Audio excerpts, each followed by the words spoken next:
Avec l'arrivée des beaux jours, ils reprennent du service. Les sites de loisirs, parcs à thème ou parcs d'attractions n'ont jamais été aussi populaires.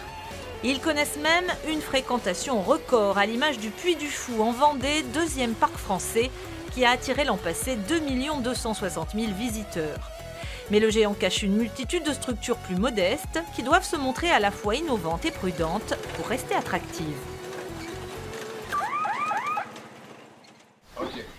Le domaine de la Petite Couère a vu le jour en 89 dans le Haut-Anjou. Sur 80 hectares, on trouve des animaux, une ferme, des véhicules anciens, un village 1900 avec pas moins de 15 000 objets sortis tout droit du passé. Une thématique qui séduit les amoureux de la vie d'autrefois. Là c'est bien, c'est la nature.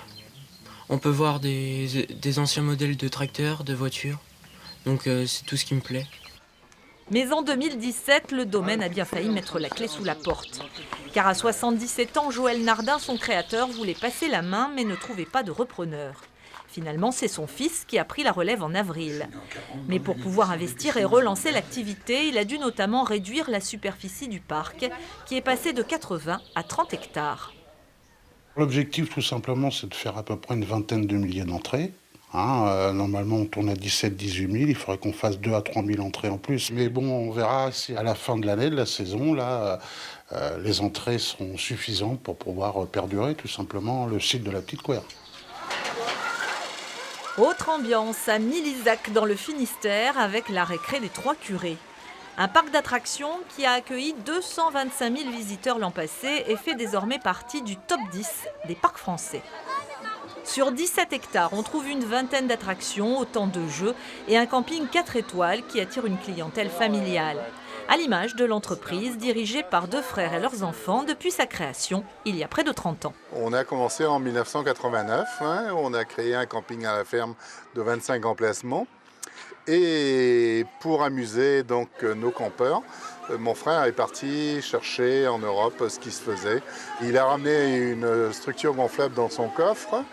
On l'a installée, on a fait 5 francs de recette le premier jour.